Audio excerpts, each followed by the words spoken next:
Khamenei ने खोदा अमेरिकी कब्रिस्तान, तेहरान में 40,000 अमेरिकियों की कब्रें। 28 दिसंबर 2025 से आज तक ईरान ने साबित कर दिया है कि उसने ईरान के अंदर और ईरान की सरहदों पर दोनों जगहों पर दुश्मनों के हमलों और साजिशों को अब तक नाकाम साबित कर दिया। ईरान के दरवाजे पर 1,32,000 वजनी अमेरिकी विमान वाहक पोत यूएसएस अब्राहम लिंकन ईरान पर हमले की हिम्मत नहीं जुटा पा रहा। जो राष्ट्रपति डोनाल्ड ट्रंप 11 जनवरी से 13 जनवरी 2026 के बीच ईरानी प्रदर्शनकारियों की मदद करने का भरोसा दिला रहे थे, वो ट्रंप अब रफू चक्कर हो चुके हैं। जो इजराइल ईरान के परमाणु ठिकानों के चीथड़े उड़ाने का प्लान बना चुका था, उस बेखौफ, बहादुर और निडर इजराइल का एक भी लड़ाकू जेट या मिसाइलें अब तक ईरान की सरहदों को छूने की हिम्मत नहीं जुटा पाया है। आखिर जिस ईरान पर जून 2025 में 12 दिन तक अमेरिका और इजराइल ने हमले किए थे, उस ईरान से टकराने की हिम्मत अब अमेरिका और इजराइल क्यों नहीं जुटा पा रहे हैं? वॉर एक्सपर्ट्स का दावा है कि ईरान ने पिछले हमले से सबक लेते हुए इस बार ऐसे पलटवार की तैयारी कर ली है कि अमेरिका की 1000 टॉमहॉक मिसाइलें और इजराइल के 300 लड़ाकू विमानों के हमले ईरान पर बेकार साबित हो सकते हैं। ईरान इस वक्त फिदाइन या आत्मघाती फॉर्मेट में जंग करने जा रहा है। पूरा ईरान वॉर मोड में है। ईरानी संसद के स्पीकर से लेकर सुप्रीम लीडर अली खामनेई तक चीख चीख कर अमेरिका और इजराइल को जंग के लिए ललकार रहे हैं। ईरानी मीडिया ने दावा किया है कि सुप्रीम लीडर खामनेई के आदेश पर तेहरान के नजदीक मौजूद सबसे बड़े कब्रिस्तान में अमेरिकी सैनिकों की कब्रें तैयार कर ली गई हैं, जिसमें अमेरिकी सैनिकों को मारने के बाद दफनाया जाएगा। कुल मिलाकर ईरान ने अपनी जंग की ताकत और तेवरों से ट्रंप के हौसले और इरादों को झकझोर कर रख दिया है। लेकिन तेजी से बदलते इस घटनाक्रम की शुरुआत हम करते हैं ईरान की जंगी तैयारियों से, जहां अब पूरा ईरान मरने और मारने पर उतारू है। अमेरिका इजराइल में सन्नाटा, तेहरान में अमेरिकी कब्रिस्तान।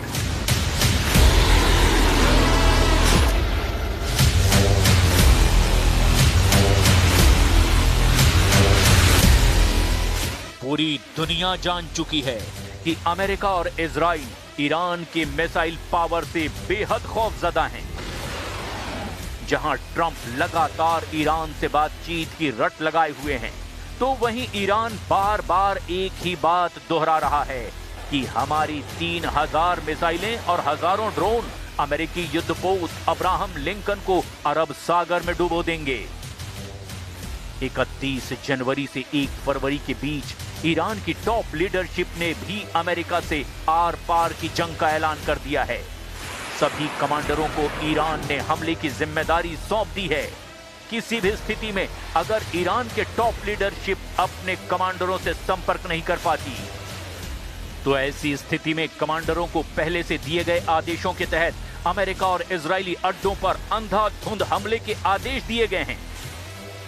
यानी आखिरी ईरानी सैनिक भी अमेरिका से आखिरी दम तक युद्ध करता नजर आएगा। हम आपको यह भी बताएं कि ईरान ने बाकायदा तेहरान के पास अमेरिकियों के लिए कब्रिस्तान में कब्र खोद कर तैयार कर ली है, जिससे पता चलता है कि ईरान के सुप्रीम लीडर अली खामनेई के इरादे कितने सख्त और खूंखार हो चुके हैं। ईरान के इन फैसलों से साफ हो गया है कि वो किसी भी हाल में अमेरिका के सामने झुकेगा नहीं। और अब इसी कड़ी में ईरान ने अमेरिका को लेकर एक और ऐलान कर दिया है। ईरान की सरकारी मीडिया का कहना है कि ईरान ने तेहरान के बेहश्ते ज़हरा कब्रिस्तान में अमेरिकी सैनिकों की कब्रें खुदवा दी हैं। इन कब्रों की संख्या हजारों में है। खामनेई ने ये कब्रिस्तान अमेरिका के संभावित हमले की स्थिति में अमेरिकी सैनिकों को दफनाने के लिए खुदवाया है। खुद ईरानी सरकार से जुड़ी न्यूज एजेंसी ने इसकी पुष्टि की है। शायद यही वजह है कि अमेरिका और इजराइल ईरान पर हमला करने में देरी कर रहे हैं। इजराइल की सेना प्रमुख लेफ्टिनेंट जनरल इयाल जमीर ने ईरान और अमेरिका के बीच बढ़ते तनाव को लेकर के 1 फरवरी 2026 को एक बहुत ही महत्वपूर्ण आकलन साझा किया है। इजरायली सेना प्रमुख जनरल इयाल जमीर ने दावा किया कि अमेरिका अगले 2 सप्ताह से 2 महीने के भीतर ईरान पर सैन्य हमला कर सकता है। उन्होंने स्पष्ट किया कि अगले कुछ दिनों में तत्काल हमले की संभावना कम है, लेकिन तैयारी पूरी है। जनरल इयाल जमीर का ये बयान साबित करता है कि अमेरिका और इजराइल फूंक फूंक कर कदम रख रहे हैं।